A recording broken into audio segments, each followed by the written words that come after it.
I want to spark a powerful thought: not everyone deserves your help. This isn't about denying kindness or compassion, it's about choosing wisely where you invest your energy. Some people drain your strength, resist change, or refuse to help themselves. By constantly aiding them, you risk neglecting those who truly need and value your support, including yourself. Imagine the transformative power of redirecting your efforts toward uplifting those ready to grow, learn, and thrive. Let us explore why it's vital to step back, protect your energy, and focus on making a meaningful impact where it truly matters. Let me tell you something important. Life is full of choices, and one of the most crucial choices you'll ever make is who you decide to help. Now, there's power in kindness, no doubt about that. Helping others can be a beautiful thing. It can lift people up. It can change lives. But this is a big, but not everyone is ready for that help. Some people don't want to change, and if you're not careful, you can end up caught in a cycle that doesn't lift anyone, it just drags you down. You see, when you help the wrong people, you're not just giving your time, your energy, or your resources. You're also feeding a pattern. Some folks out there don't want solutions, they want attention. They don't want to grow, they want to stay comfortable right where they are. And when you keep stepping in to save them, you're enabling that comfort. You're making it easier for them to stay stuck. And the longer you keep that up, the harder it gets for them to see the need to stand on their own. Think about this for a moment. Imagine someone who always finds themselves in a mess. Every time they're in trouble, you show up. You lend them money, you offer advice, you fix their problems. But what happens? They keep coming back, don't they? And each time, the problems seem to get bigger. That's not a coincidence. That's a pattern. When people know someone will always bail them out, they stop feeling the need to take responsibility for their actions. Why should they? You're there to catch them every single time. And let's not forget about what this does to you. Helping someone who doesn't want to change isn't just exhausting, it's draining in every sense of the word. It eats away at your energy, your peace of mind, and sometimes even your faith in people. You start to feel like no matter what you do, it's never enough. You pour yourself out, and yet the situation doesn't improve. That's because the problem isn't yours to solve. You can't carry someone who refuses to walk. You can't force someone to see the value in standing on their own 2 feet. That's a lesson they have to learn for themselves. And let's talk about fairness. Every time you invest in someone who doesn't value your help, you're taking away time and energy that could have been used for someone who truly needs it. Think about that. There are people out there who are ready to grow, who are hungry for guidance, who are desperate for a chance to turn their lives around. But they might not get that chance because you're too busy trying to fix someone who doesn't even want to be fixed. That's not just unfair to you, it's unfair to them. Now, don't misunderstand me. I'm not saying you should turn your back on everyone who's struggling. Life is tough, and we all need a helping hand sometimes. But there's a difference between helping someone who's down and carrying someone who refuses to get up. One builds strength, the other creates dependence. And the longer you carry someone, the harder it becomes for them to carry themselves. So what do? You set boundaries. You draw the line between compassion and enabling. You offer help, yes, but only when it's clear that help will be valued, that it will be a step toward growth, and not just a way to maintain the status quo. You learn to say no, and no is the right answer, even if it's hard, even if it feels uncomfortable. Because saying no doesn't mean you don't care. It means you care enough to let them face the consequences of their choices. It means you care enough to let them learn the lessons they need to learn. And let me tell you something else. When you stop enabling toxic behaviors, you're not just helping yourself, you're helping them too. Because the truth is, as long as you keep stepping in, they'll never have to face the reality of their actions. They'll never have to confront the fact that change is necessary. But when you step back, when you let them feel the weight of their choices, that's when the real growth begins. That's when they start to see what they're capable of, what they're made of. Life is too short, and your energy is too precious to waste on people who don't value it. Focus on those who are ready to grow, ready to change, ready to rise to the challenge. Those are the people who will make your efforts worthwhile. Those are the people who will take what you give and use it to build something incredible. And when you help those people, you're not just changing their lives, you're changing the world. Let me break something down for you. Life is a journey, and on this journey, we cross paths with all kinds of people. Some will lift you up, some will walk beside you, and some, well, they'll pull you down if you let them. One of the most important lessons you can learn is how to recognize the ones who refuse to take responsibility for their own lives. These are the people who avoid accountability, misuse your support, and drain the energy you could be using to move forward. You see, responsibility is the foundation of growth. It's about owning your actions, your decisions, and even your mistakes. But not everyone is willing to do that. Some people will do everything they can to shift the blame, dodge the consequences, and make excuses. Then they'll point fingers at everyone but themselves. It's always someone else's fault: the system, the weather, their past, or even you. They'll craft stories so convincing that you might start believing them. And if you're not careful, you'll find yourself stepping in, trying to fix their problems, trying to shoulder a burden that was never yours to carry. Here's how you spot them. First, pay attention to their patterns. Do they have a habit of repeating the same mistakes?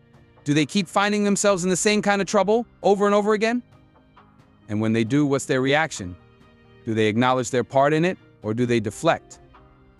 People who refuse to take responsibility often have a trail of chaos behind them. Relationships that fell apart, opportunities that slipped away, and conflicts that seem to follow them wherever they go. But ask them about it, and you'll hear a story where they're always the victim, never the culprit. Now, let's talk about how they misuse your support. These individuals are skilled at making you feel needed. They'll come to you with their problems, seeking advice, asking for help. And at first, you might feel good about helping them. After all, isn't that what we're supposed to do? But here's the catch: no matter how much you give, it's never enough. You offer solutions, but they don't take action. You lend a hand, but they keep coming back for more. It's a cycle, and the more you give, the more they take, without ever learning, without ever changing.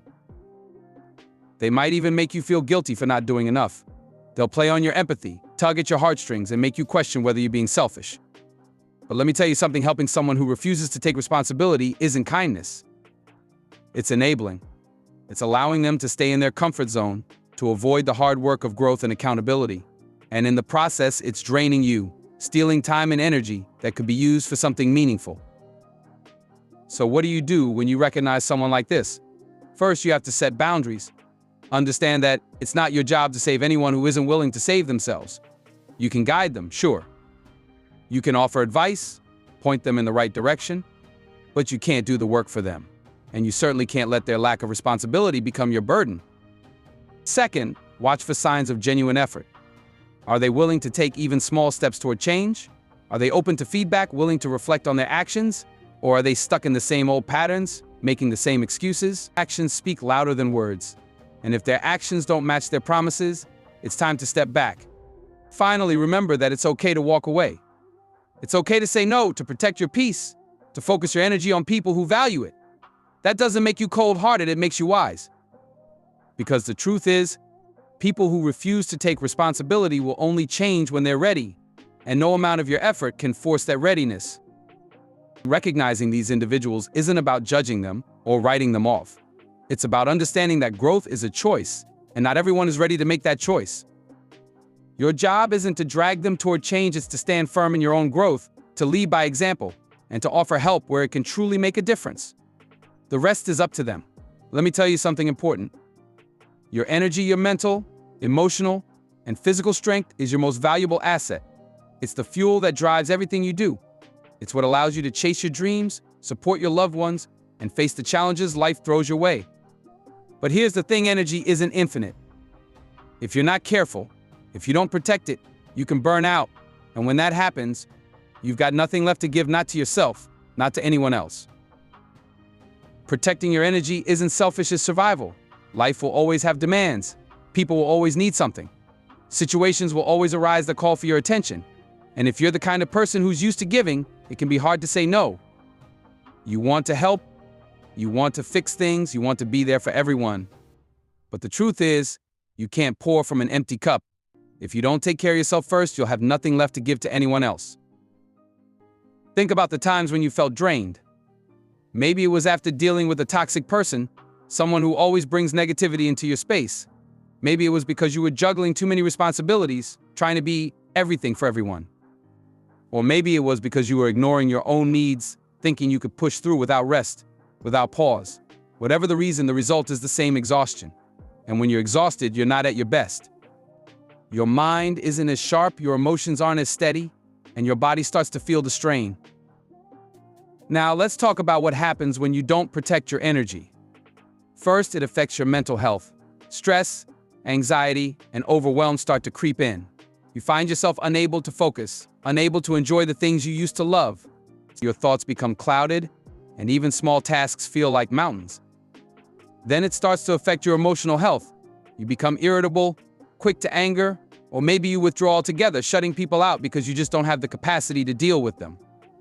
And finally, it takes a toll on your physical health. Lack of sleep, poor diet, and constant tension can lead to illness, fatigue, and a body that just can't keep up anymore.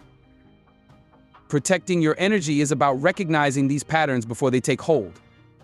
It's about setting boundaries and sticking to them. It's about knowing when to say no, when to step back, and when to take time for yourself. And it's not just about avoiding the negative, it's about actively seeking the positive. Surround yourself with people who uplift you, who inspire you, who make you feel alive. Engage in activities that recharge you, that bring you joy, that remind you of why life is beautiful. Taking care of your physical energy means listening to your body. Eat foods that nourish you, not just fill you. Move your body in ways that feel good, whether it's walking, dancing, or hitting the gym. And most importantly, rest. Sleep isn't a luxury, it's a necessity. It's the time when your body repairs itself, when your mind processes everything you've been through. Without it, you're running on empty. Taking care of your mental and emotional energy so, as you move forward, remember this: your energy is sacred. It's the source of your strength, your passion, your purpose. Protect it fiercely. Say no when you need to.